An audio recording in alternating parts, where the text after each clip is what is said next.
Bonjour, bienvenue au Talk Orange Le Figaro. Aujourd'hui, nous recevons Luc Châtel, porte-parole du gouvernement, ministre de l'Éducation. Luc Châtel, bonjour. Bonsoir, Carméus. Merci d'être avec nous. Après le Sénat hier, l'Assemblée nationale vient d'adopter définitivement le projet de loi de réforme des retraites. Alors, c'est une grande victoire pour le gouvernement ? Non, je pense que c'est tout simplement une journée qui fera date dans l'histoire sociale de notre pays. Vous savez, le général de Gaulle, après la guerre, avait voulu créer un pacte social entre les générations. Ce pacte était menacé. Eh bien, nous avons voulu, avec cette loi, le sauvegarder et le renforcer. Et ce système de retraite par répartition sort renforcé de cette loi. Je pense par exemple à ceux qui ont commencé à travailler tôt et qui ont eu des carrières longues, qui pourront partir avant les autres en retraite. Je pense par exemple à ceux qui ont eu des métiers plus pénibles, qui pourront aussi partir avant les autres en retraite. Donc ça veut dire qu'il y a des avancées sociales dans ce texte qui est très important. Le PS a annoncé qu'il allait déposer un recours devant le Conseil constitutionnel. Il y a des raisons de craindre ce recours ? Non, d'abord c'est une procédure classique, donc nous allons la laisser suivre son cours.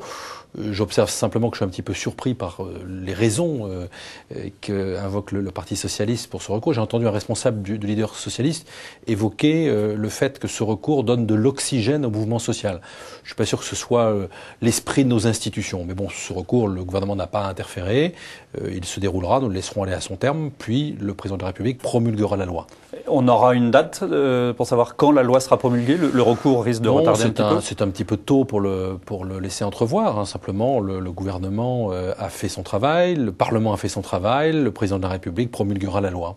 Les syndicats ont appelé à de nouvelles journées d'action, une demain, une autre samedi. Qu'est-ce que vous leur dites aujourd'hui ? Vous leur dites que ça n'a pas de sens de manifester maintenant que le projet est adopté par le Parlement.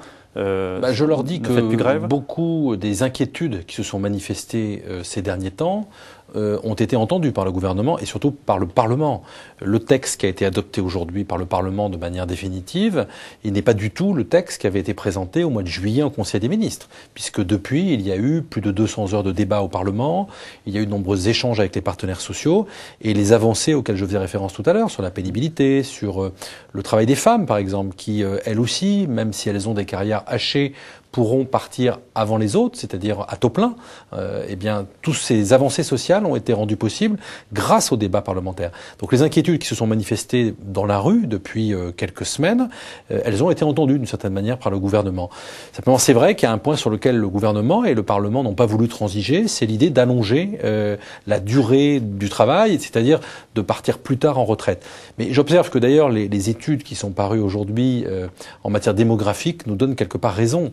Quand vous voyez qu'en 2060, il y aura 200 000 centenaires en France, ça montre qu'on ne pouvait pas ignorer les évolutions démographiques en France par rapport à notre modèle social. Ce matin, dans Libération, Bernard Thibault, le leader de la CGT, évoquait des policiers camouflés qui infiltreraient les cortèges. Jean-Luc Mélenchon lui a parlé de policiers infiltrés. Ce sont des accusations graves. C'est le cas, il y a eu des policiers ? Écoutez, d'abord j'ai entendu aujourd'hui des responsables syndicaux de la police s'indigner face à ces déclarations. Ensuite, ce que je constate, c'est que d'abord il y a toujours eu de tout temps des policiers qui sont là pour encadrer les manifestations. Donc ils sont là dans les manifestations pour protéger ceux qui manifestent. Mais là, Jean-Luc Mélenchon va plus loin, lui dit, ils incitent à casser. Oui, et c'est bien légitime qu'il y ait des policiers pour encadrer, parce que justement, chacun a pu voir qu'il y avait de la part de certains mouvements extrémistes ou de la part d'individualités une volonté de déstabiliser l'ensemble du mouvement social et des casseurs. Écoutez, moi je note que le gouvernement a fait son travail, la police, la justice, puisque 2500 casseurs ont été interpellés. Michel Alliot-Marie rappelait tout à l'heure à l'Assemblée nationale que la justice avait fait son travail et qu'un certain nombre avait été déférés. Maintenant, je n'ai pas compris que les 2500 personnes qui avaient été arrêtées étaient des policiers, c'était bien des casseurs. Donc vous réfutez les accusations je n'ai pas d'éléments me permettant d'aller dans le sens de ce que dit Bernard Thibault. Voilà. Pour les blocages des stations-service, est-ce que vous pouvez assurer les Français qu'il y aura de l'essence dans les stations-service pour le week-end de la Toussaint ? Écoutez, nous avons une amélioration progressive. D'abord parce que les raffineries progressivement reprennent le travail. Ensuite parce que les dépôts ont été débloqués. Et aujourd'hui, nous avions environ 80% des stations-service qui étaient alimentées. Alors, il y a des endroits où il y a des tensions plus particulières, je pense notamment à l'Île-de-France, et les choses vont revenir à l'ordre progressivement. Nous avions dit que ça prendrait du temps, ça prendra du temps. Simplement, nous sentons une amélioration progressive. Dans un autre sujet, Jean-François Copé, hier soir, a réuni son club, GénérationFrance.fr, dont vous êtes le vice-président. L'un des thèmes était l'éducation, et les internautes sont assez nombreux à vous demander si vous reprenez à votre compte l'idée d'un examen d'entrée en 6e. Alors d'abord, Jean-François Copé a eu le mérite de lancer des débats, de faire des propositions. Et j'observe qu'en matière d'éducation, comme d'ailleurs sur beaucoup d'autres sujets, le débat il a lieu au sein de la majorité. Même si nous sommes au gouvernement, nous continuons à faire des propositions. Il n'a pas lieu au Parti Socialiste. Et sur l'éducation, le Parti Socialiste est étrangement absent depuis 8 ans maintenant. Ce qu'il y a, c'est que Jean-François Copé lance ses idées une semaine avant la convention de l'UMP. Écoutez, mais il y a un débat au sein de la majorité, et c'est tant mieux. Effectivement, mercredi prochain, je serai aux côtés de Xavier Bertrand, de Nathalie Kosciusko-Morizet et de Laurent Wauquiez pour la convention de l'UMP sur l'éducation. Ça montre que c'est la première convention que nous faisons. Nous la consacrons à l'éducation. Ça montre bien que c'est une priorité, que l'époque où l'éducation nationale était un apanage, une exclusive de la gauche, est bien révolue. Maintenant, sur le fond, vous me posez une question. D'abord, Jean-François Copé a raison de rappeler que tout passe par les fondamentaux à l'enseignement en primaire, dans le premier degré. C'était l'esprit de la réforme de Xavier Darcos en 2008. On recentre les programmes sur les fondamentaux, on met en place de l'aide personnalisée et on évalue la mise en place de ce dispositif. On l'évalue en CE1 et en CM2. Alors ensuite, il y a 2 écoles, savoir s'il faut, comme le propose Jean-François Copé, un examen d'entrée en 6e, c'est-à-dire une évaluation un peu couperée, ou bien il y a une autre école qui est plutôt la mienne, qui est de dire que l'esprit du socle commun de connaissances et de compétences qui a été mis en place par la loi Fillon de 2005, c'est plutôt une évaluation progressive tout au long de la scolarité, en premier degré et au collège. Voilà. Mais c'est un bon débat. Et ce que je constate, encore une fois, c'est que les propositions elles sont de notre côté, elles ne sont pas en face. Autre question d'internaute, cette fois-ci plus sur les programmes. Monsieur le ministre, pourquoi avoir supprimé dans les programmes d'histoire les évocations de Louis XIV, Napoléon, Charles Martel et avoir mis en place un programme sur l'Afrique noire ? Nous n'avons pas supprimé l'enseignement de Louis XIV, de Napoléon et de tous ces grands personnages qui ont façonné l'histoire de notre pays. Simplement, nous sommes au XXIe siècle. Et au XXIe siècle, je pense que c'est très important que nos collégiens, en l'occurrence, puisqu'il s'agit des programmes du collège, aient une vision de l'histoire qui soit contemporaine et qui prenne en compte l'universalité, qui prenne en compte ce qui s'est passé dans le monde.